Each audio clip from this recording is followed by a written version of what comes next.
I started working with Annie Joy and sitting down and talking to her and talking about his history, talking about who he was as a person and, how maybe best to represent him and spending time out at Corranderk, spending time out on his country and going to his grave and sort of just hanging out in that area just to try and get an idea for the country. And a whole number of ideas popped up in relation to him, but it was that process of somehow distilling them down into one artwork.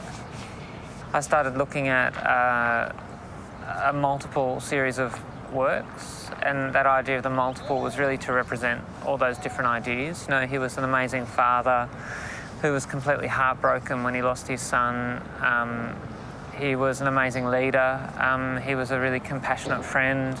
He was an amazing political activist, but he was also someone who knew all of his traditional knowledge. So it was all these sort of things rolled up in one man, which is why he was such an amazing leader and a fantastic artist.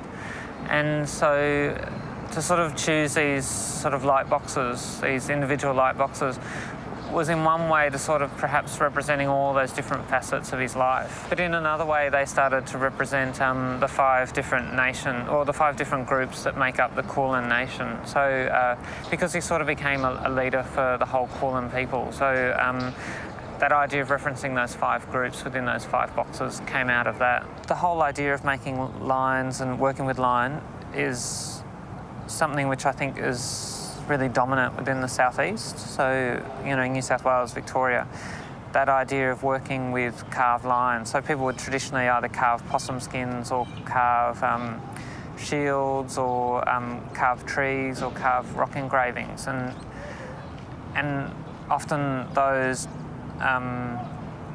those images would be linear because of the process of carving creates a linear design. 2 or 3 of the designs are literally taken from his artworks, so possum skin designs.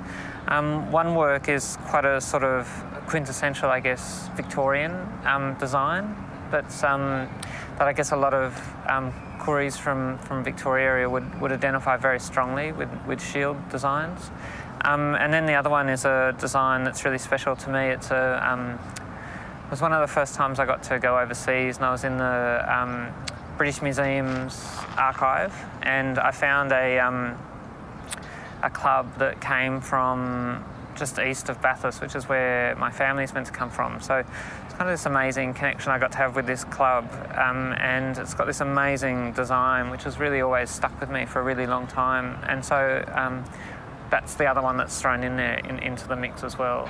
The work also developed quite strongly with 2 architects at Crockett Architects in Melbourne. I was really lucky to work with these guys really closely in the design and development of the work, and also had a great sort of crew of people manufacturing the objects as well. So they're really slick and they're really minimal, and a lot of the idea about getting architects involved was also because I was interested in the building, the NGV, and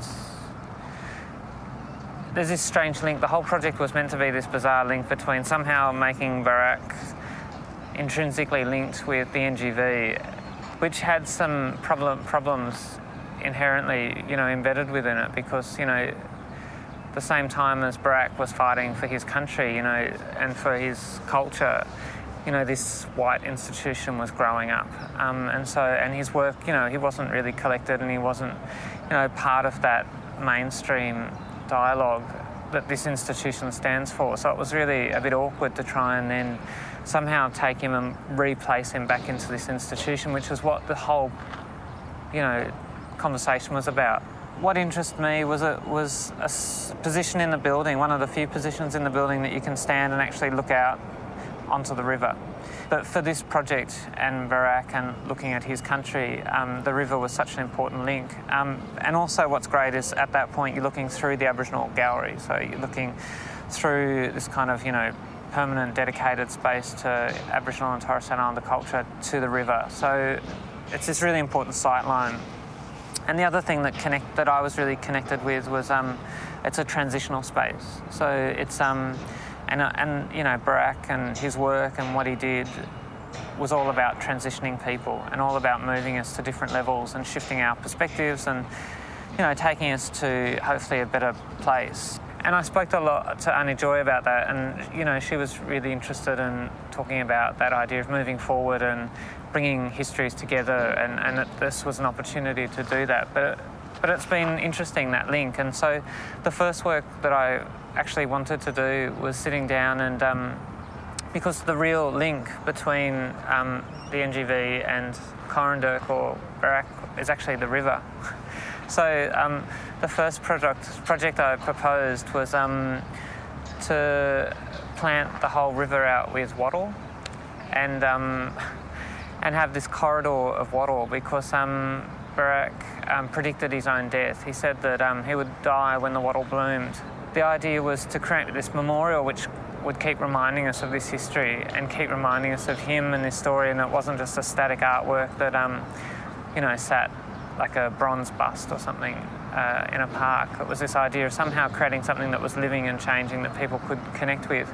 And I'm happy that people maybe see the shifts or changes in the artwork as something else. They don't have to read it as what it was intended to be, but as long as people are kind of engaging with it and continuing investing in that history and that old man and what that man had to give all of us.